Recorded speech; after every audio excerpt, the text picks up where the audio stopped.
Hello, Pisces. Thank you for joining me for your monthly forecast for October. Some truly exciting and scintillating possibilities are heading your way this month. The good news story starts on the 1st, when Venus, the planet of love, is combining with Mars, the planet of drive, in your sector of relationships. And the two are going to be combining for the first 10 days of this month. If you're footloose and fancy free, this is a wonderful connection which can give you a lot of confidence and also just the right balance between being more sensitive and more assertive when it comes to putting across your needs and also sending out that subtle signal of availability, which is so important if you want to be involved with someone. If you're already in a relationship, this combination can also be very productive and helpful.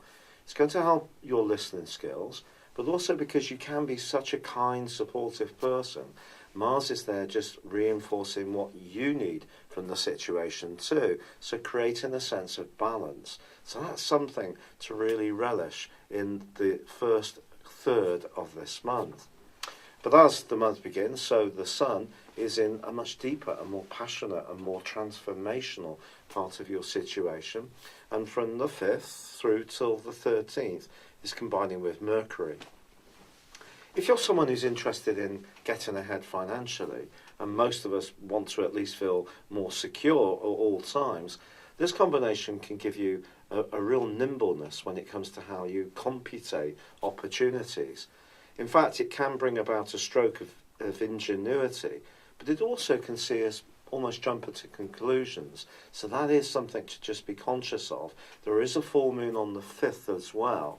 And if you're in and outgoings and not quite as balanced as you would like, then use the natural diplomacy and negotiational qualities of Venus combining with Mars to your advantage to try to get things a little bit better for you. So for example, if you're in a relationship and one of you tends to be a little bit more attuned to the budget and the other one doesn't, and that person actually happens to be you who's a bit more conscientious, then you can use Venus and Mars to try to talk things through with your partner in a way which they will be receptive towards.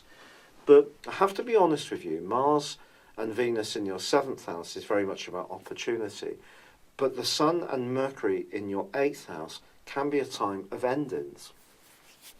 Now, such endings can happen in all different sorts of ways. It could be a particular pattern of behaviour or approach that you've had that sustained you for a long time. Suddenly you can see that it no longer serves your greater purpose, and you might want to evolve into something new and better. And this combination can help you think very positively and carefully about that. But the endings can also be around a particular financial approach. Maybe you want to rejig things and make yourself feel that much more secure. And all of this is going to come up to the boil on the back of the new moon, which occurs on the 19th. But that's preceded by Venus switching into your 8th solar house on the 14th.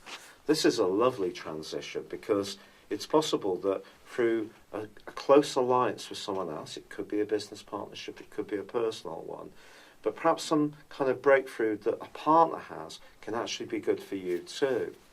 But also Venus moving into this area is deeply sensual. So whilst the 7th house is very much about creating harmony and trying to make things a balance between you and others that you're closely involved with, the 8th house is much more about your raw desire. And this could see a relationship go from being really quite pleasant to something much deeper and more binding. On the other hand, it could also see you thinking very much more carefully about things like property, investments, business, pensions, savings, because Venus does govern money, although its reputation is more widely known, of course, for love.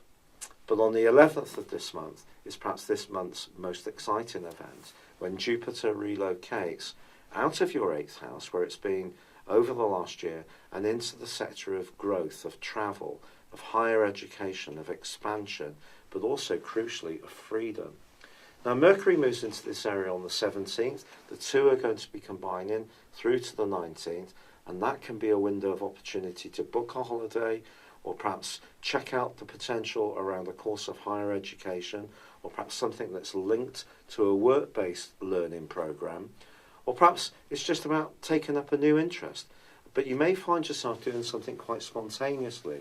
And if there are endings going on earlier in the month for you, the need to break out and do something that's going to give you that sense of being free and being in a more pioneering mode where you're really exploring and wanting to follow your muse, that can be so cathartic for you.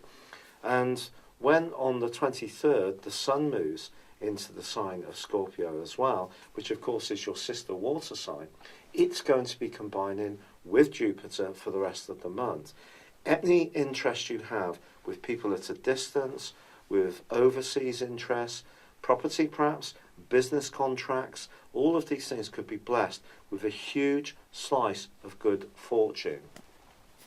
I think it's very important with Jupiter not to be simplistic, however, about its impact, because I do sometimes read and watch stuff which kind of implies that it is. But what we can do is just invest as much as we can of ourselves.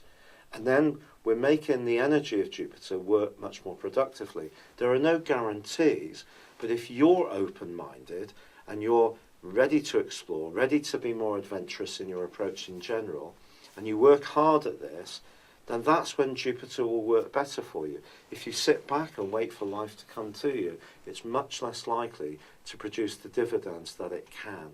But I do think your energy is going to be so much greater in the last 10 days of October.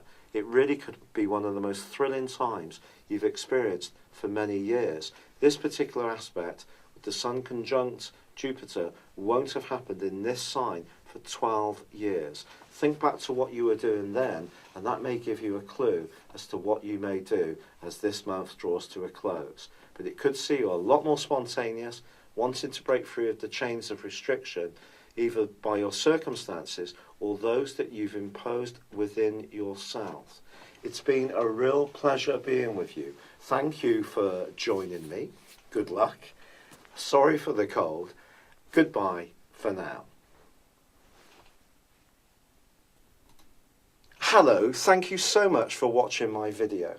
I'd love you to join me at my Horoscope Ace app.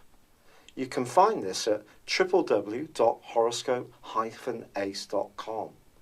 You can use it through Android, iOS, Apple, or Facebook. Check out your ascendant or your moon sign, or download your free birth chart. There's all your favourite videos, plus there are daily, weekly, monthly and yearly horoscopes for general, love, Chinese and Indian astrology. If your passion is tarot, there's my brilliant 3-card money or love tarot readings too. And it's all there at www.horoscope-ace.com. Thank you.